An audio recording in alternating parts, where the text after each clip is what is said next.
This is an exercise of discretionary presidential power. I'll leave aside the constitutionality or the Right. issues of politics, but just from an economic point of view, in the past, when there have been large moves of tariffs, it's mostly been in the US because Congress has authorized them. This is being done day to day, or as Justin Wolfers joked, intraday tariff changes on presidential whim. And that Right. creates even more uncertainty. Take the So mic. Doug would say Okay. we're in new territory and it Yeah. ain't pretty. Professor Irwin joining us from Dartmouth. We'll do that on Friday here on Bloomberg Ooh, solid. Surveillance. Dr. Posen, as simple as I can, Krugman, with his Nobel speech, would look at the microeconomics of the moment, and there'd be a lot of fancy Adam Posen talk. Forget about it.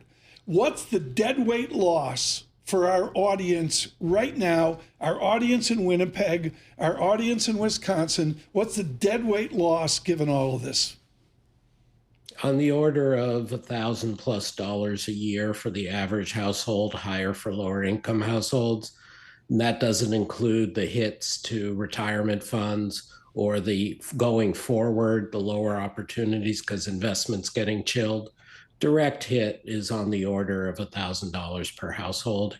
You could argue if the tariffs get stick, or if they put on the across the board tariffs, it gets closer to $1,500 to $2,000 a household. Adam, I'm hearing the recession word more and more over the last several weeks. Is that in your calculus anywhere? So I've been saying for a while now that I was expecting a large boom and then Fed induced bust under Trump. But I always held out that this was a radical enough program that it was bimodal, meaning, again, simple talk. It wasn't going to end up in the middle. It was going to be one of two outcomes. I had the recession probability only at like 15+%, so no different than anybody in a normal time. But what I kept saying, and this may have been a hedge, but it turns out to be reality, was if Trump administration overdid it on tariffs, on migration, on fiscal follies, that would swap us into the tariff round, excuse me, into the recession camp. So I've upped my recession subjective probability to 30%. I still think it's more likely than not we get a boom bust, but you throw in the geopolitical shock, which is enormous and which really changes the game for Europe and for everybody. And then you throw in the fact that Doge shutting down Department of Education, USAID, I may not like, but I expected that. Throwing a miasma of similar uncertainty over all government contracting, all government workforce has huge effects. So, yeah, the recession risk has gone way up.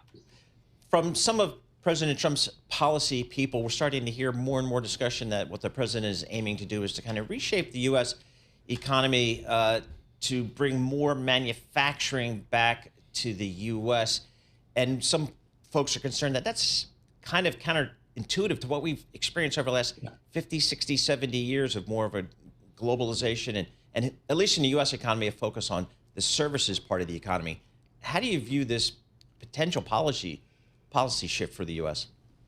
I view it as a very mistaken policy shift for two reasons. First, in line with what you said, increasing manufacturing employment or literal production within US borders isn't necessarily a good thing. If they want to force Americans to do rare earths mining or production of generic pharmaceuticals, those are steps backward for US workers. And so you would either have to vastly overpay, which then makes it totally uncompetitive internationally and totally an inflation for the domestic households, or you're just subjecting American workers to bad jobs that we're too well Right. endowed and skilled to do.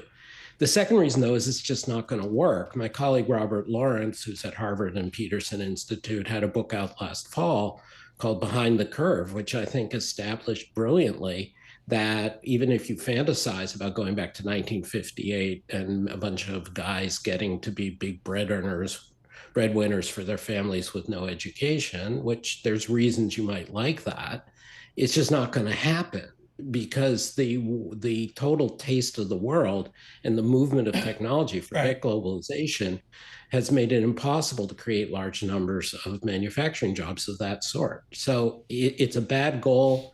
and it's not going to work.